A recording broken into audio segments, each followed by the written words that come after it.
Hey everybody, welcome back.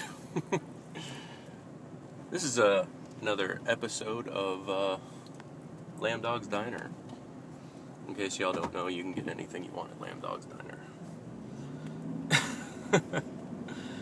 This is a catch up and information and just whatever video. Some of you may have noticed that I've done mostly firearm stuff, and I've sort of steered away from the economic and business type videos, and that is very much on purpose. And it's not because of a sentimental thing. It's a long story, but I will make the long story short by telling you that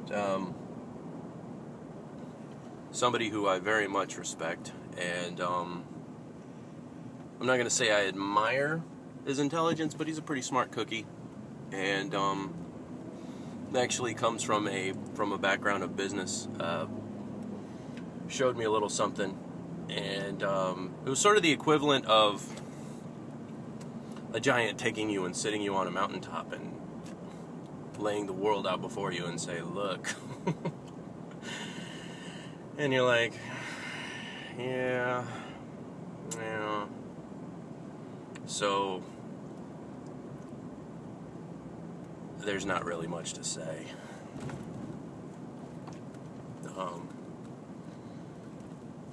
We'll leave it at that for now. I mean, if you guys want to press, then we can press, but there's really nothing I can add or take away from any sort of discussion that's currently going on. I can tell you that the people that are so worried about a currency crisis are wrong, and the people that are like just about sober for no particular reason and they're all worried about the value of it are wrong, and we'll leave it there. The other thing that's going on, I had asked in a comment, I shall not be infringed to do a ham video, and then he did a SHTF boat video, which is a pretty cool idea.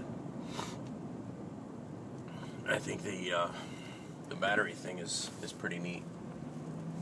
I was wondering though, you ever considered looking up a method for constructing your own batteries?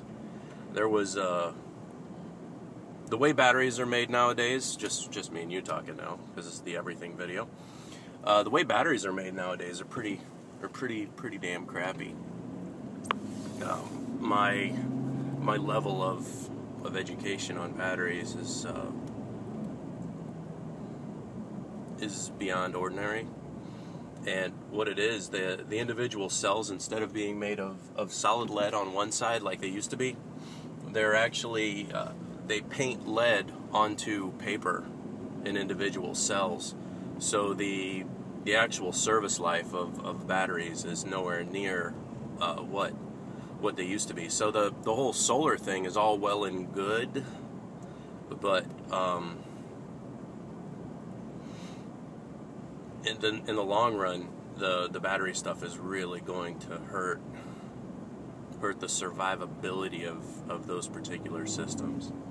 I didn't mean to piss across your bow with that, but I'm just saying. I could get into a little bit more in depth,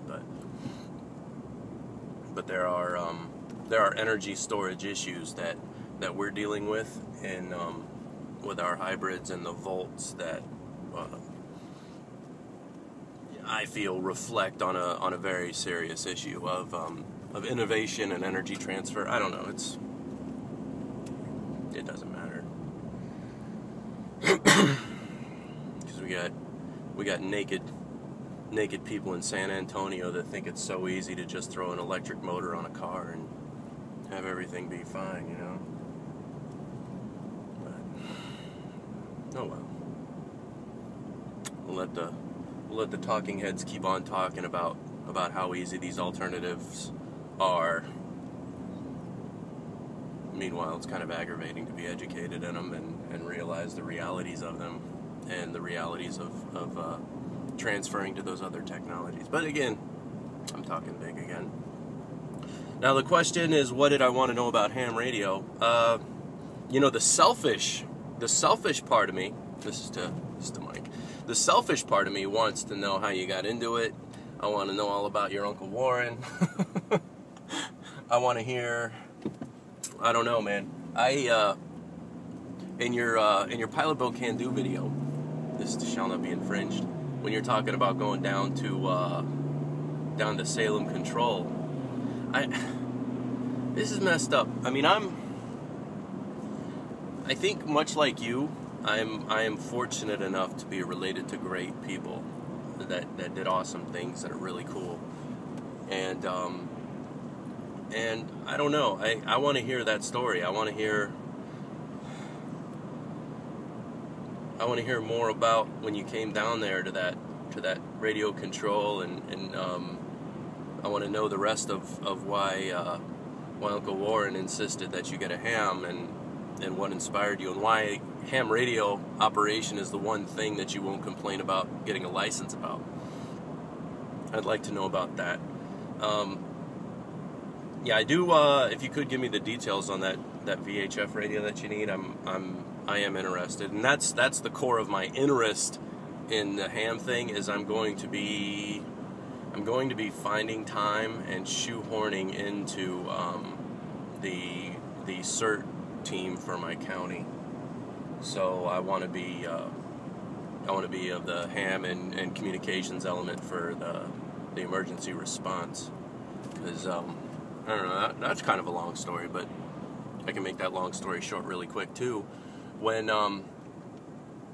Hurricane Charlie came over the top, and it was just a Category 1, which is fairly minor, of course, it knocked down all the power for a few days, and when the eye of the storm was overhead, I had my FM radio going, and you hear messages on there like, we have ceased emergency operations until further notice, and things like that. So to have that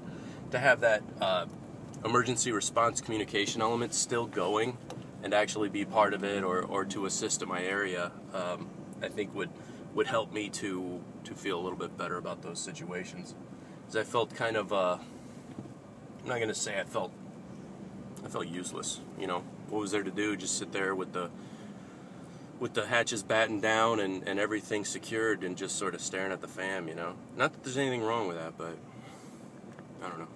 Hard to say. So anyway, I don't know if that helps or not, but there you go. Lambdog's Diner. Y'all take care.